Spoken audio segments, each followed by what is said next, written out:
आगे बढ़ते हैं। हम बात कर रहे थे आपसे मेडिकल डिवाइसेस के बारे में कि जितने प्रॉब्लम्स हो रही हैं, एलसीआं नहीं खुल रही हैं, कंटेनर फंसे हुए हैं पोर्ट में, जिसकी वजह से मेडिकल तबके पर कितना असर पड़ रहा है। मेडिकल डिवाइसेस जो हैं वो नहीं आ रही। मेडिकल डिवाइसेस में क्या क्या आता है? सारी डायग्नोस्टिक किट्स आती हैं हमारी जिनसे हम ब्लड टेस्ट वगैरह करते हैं, या जो वेंटिलेटर की चीज़ें लगी हुई होती है, ऑक्सीजन मास्क हो गया या पाकिस्तान वो खुशनसीब मुल्क है वर्दा जो अस्पताल में मौजूद कोई भी मशीन नहीं बनाता। वो कहता है सब इंपोर्ट करेंगे। अब डॉलर है नहीं, इंपोर्ट करके दिखाओ, एलसी खुलेगी नहीं। हमारे साथ मौजूद है मसूद अहमद साहब, चेयरमैन हैं health care devices association Pakistan के, एसोसिएशन ऑफ पाकिस्तान के। उनको वेलकम कहेंगे अपने शो में। अस्सलाम वालेकुम मसूद साहब, thank you so much for coming. सबसे पहले ये बताइए कि जो ये शॉर्टेज हो रही है मेडिकल डिवाइसेस की, जो ये नहीं पहुंच पा रही हैं अब तक, और हॉस्पिटल्स में भी जो है बहरान तो आ ही गया है, तो इसकी शॉर्टेज से कितना फ़र्क पड़ेगा मेडिकल इंडस्ट्री के ऊपर, और मरीजों को कितनी महंगाई का और सामना करना पड़ेगा? देखिए वर्दा, सबसे पहले तो आपको पता ही है कि मेडिकल डिवाइसेस की इंपॉर्टेंस कितनी है। ये मेडिकल डिवाइस और डायग्नोस्टिक इंडस्ट्री जो है ना, ये कोई भी ट्रीटमेंट इस इंडस्ट्री के बगैर नहीं हो सकती, क्योंकि मेडिसिन की बारी तो बाद में आती है, पहले आप ट्रीटमेंट करेंगे या डायग्नोस करेंगे। और ये इंडस्ट्री अनफॉर्चुनेटली 90 से 94% जो है ना वो इम्पोर्ट बेस्ड इंडस्ट्री है। अब जब इम्पोर्ट है तो हम टोटली डिपेंडेंट हैं डॉलर्स पे, और डॉलर्स स्टेट बैंक कहता है जी हमारे पास है नहीं। तो हाँ, थोड़े ही दिनों के बाद हम बार बार ये कह चुके हैं लोगों को कि ये शॉर्टेज होना शुरू हो जाएगी, आपके हॉस्पिटल्स में प्रॉब्लम्स आ जाएंगी, आपकी डायग्नोस्टिक लैब्स बंद हो जाएंगी। शुरू हो जाएगी कि हो चुकी है ऑलरेडी? देखिए ऑलरेडी हो चुकी हैं, इसलिए कि शिपमेंट्स तो आ ही नहीं रही हैं, लेकिन क्योंकि हम इंपोर्टर्स हजरात या क्योंकि रनिंग आइटम्स होते हैं तो हम थोड़ा बहुत स्टॉक रख लेते हैं। तो हम ये बार बार इनसे कह रहे हैं कि अगर अगले 15 दिनों में आप लोगों ने ये एलसीज या बैंक कॉन्ट्रैक्ट हमारे नहीं दिए तो ये इतनी शॉर्टेज हो जाएगी कि फिर अल्टीमेटली हॉस्पिटल्स और आपकी डायग्नोस्टिक लैब्स जो हैं वो बंद हो जाएंगी। तो बहुत बड़ा इशू लैब्स में, और आप टेस्ट नहीं करवा सकते, बिल्कुल टेस्ट नहीं करवा सकते। जब हम सप्लाईज नहीं दे रहे होंगे उनको तो कैसे वो करेंगे, रन करेंगे मशीन? अच्छा, क्योंकि सर मसूद साहब आप एफपीसीसीआई में भी एक्टिव हैं और आप माशाल्लाह से आपका ऐसा करियर है कि आप पावर सेक्टर में भी रहे हैं, तो जो इस वक्त करंट सिचुएशन है मुल्क की इकोनॉमी की, वो कितनी अलार्मिंग है, कितनी खतरनाक है आपकी नज़र में? देखिए, हमें कोई रे ऑफ होप नज़र नहीं आ रही। अगर हमें एज ए इंडस्ट्री ये पता हो कि यार महीने में 2 महीने में चीज़ें बेहतर हो जाएंगी, हमें कुछ नज़र ही नहीं आ रहा है कि हमारी अगर इंडस्ट्रीज़ की हम बात करते हैं मेडिकल डिवाइसेस की, तो हमारे पास आगे कोई लाहेमल नहीं नज़र आ रहा, क्योंकि हम इंपोर्ट बेस्ड हैं। हम स्टेट बैंक से बात करते हैं, स्टेट बैंक ने कहा जी हमने प्रायोरिटी पे आप लोगों को दे दिया मेडिकल डिवाइस। उन्होंने जब वो लेटर निकाला उस लेटर्स के अंदर लिख दिया सर्जिकल्स और ओब्लिक स्टंट्स। तो हम इसका कहते हैं कि जी सर्जिकल्स नहीं है, खाली मेडिकल डिवाइसेस में डायग्नोस्टिक इंडस्ट्रीज़ हैं, सारे इक्विपमेंट्स आते हैं। बैंक के पास जाते हैं, बैंक कहता है जी स्टेट बैंक ने क्योंकि सर्जिकल और स्टंट्स लिख दिया है तो आप तो मेडिकल डिवाइस वाले इसमें नहीं आते, तो आप लोगों की एलसीज या बैंक कॉन्ट्रैक्ट नहीं। मेडिकल डिवाइसेस यहाँ पे किसी को समझ में नहीं आता, पहले उनको समझाना पड़ता है कि मेडिकल डिवाइसेस हैं क्या, क्योंकि वो सब मेडिसिन तो समझ लेते हैं, सर्जिकल इक्विपमेंट समझ लेते हैं, मेडिकल डिवाइसेस मुझे आपकी बातों से लग रहा है समझ नहीं आया। हाँ, ये प्रॉब्लम आती है, और ये बहुत ज़्यादा प्रॉब्लम्स थी। इवन हमें रजिस्ट्रेशन में ड्रैप के पास भी हम गए, तब भी उनको ये हमें बताना पड़ा कि मेडिकल डिवाइसेस जो है ये पूरी एक इंडस्ट्री है। इसी तरह जनरल पब्लिक वो यही मेडिसिन की ज़्यादा बात करती है, तो बैंकों को भी अब हमें ये समझाना पड़ रहा है कि भाई ये सारे के सारे जो हैं medical devices is very important for the human beings, इसकी एलसीज को प्रायोरिटी पे कीजिए।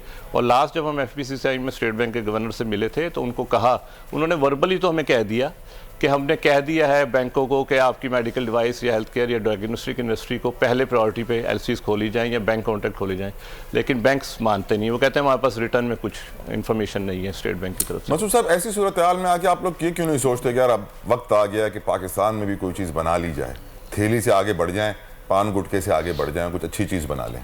देखिए, हमने बहुत ज़्यादा इस पे एम्फसाइज़ भी किया। जब ये पेंडेमिक हुआ था उस वक्त हमने, हमारी इंडस्ट्री ने लोगों के साथ मिलके वेंटिलेटर्स से लेकर और मास्क, आपने देखा होगा उस वक्त कितने लोगों ने मास्क बनाए कि हमारे पास सैचुरेशन हो गई इतनी।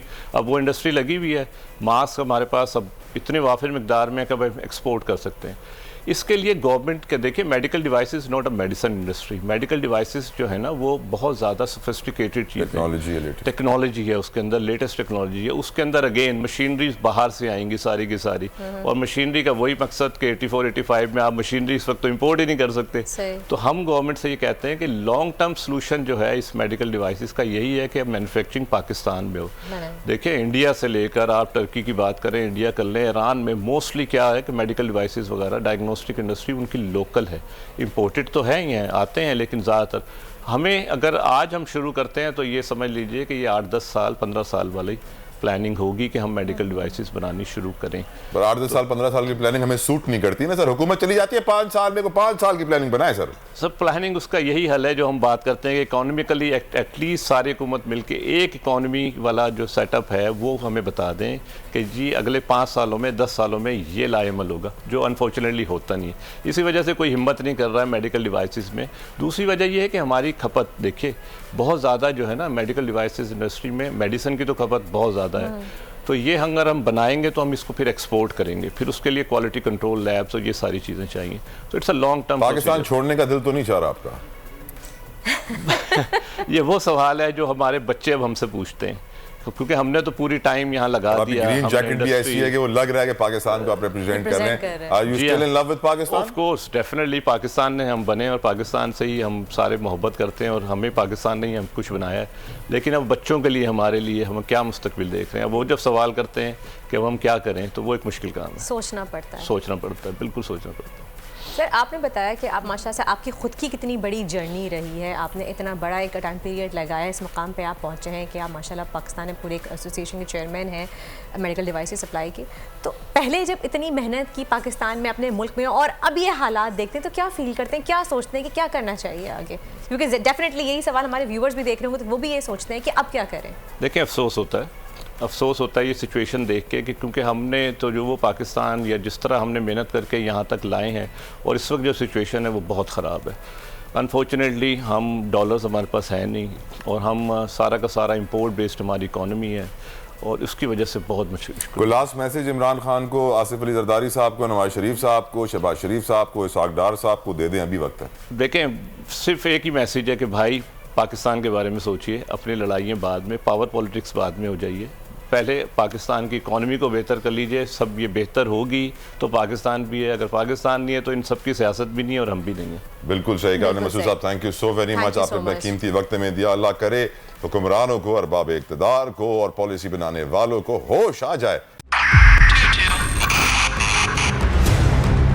2022 बहुत सारे तोहफे भी देखे गया पाकिस्तान की आवाम को। पाकिस्तान की आवाम को एक तोहफा ये दिया कि आवाम को पता चल गया कि पाकिस्तान का मीडिया क्या है। साल 2022 में सबसे ज्यादा देखे जाने वाला चैनल बोल न्यूज रहा नंबर 1। हमने बहुत सारे शोज और ट्रांसमिशंस की, पूरा साल मुसलसल जदोजहद में निकल गया कि ये वोट ऑफ कॉन्फिडेंस के पीछे कौन लोग थे। तोड़े रेटिंग के सभी रिकॉर्ड। सोशल मीडिया पर भी सबसे ज्यादा तेजी से 2.4 बिलियन व्यूज का संगे मील अबूर किया। एंकर्स को भी आवाम में सबसे ज्यादा मकबूलियत मिली और सोशल मीडिया पर भी बोल रहा सब पर भारी। सब्सक्राइब करें और बेल दबाएं ताकि कोई खबर रह न जाए।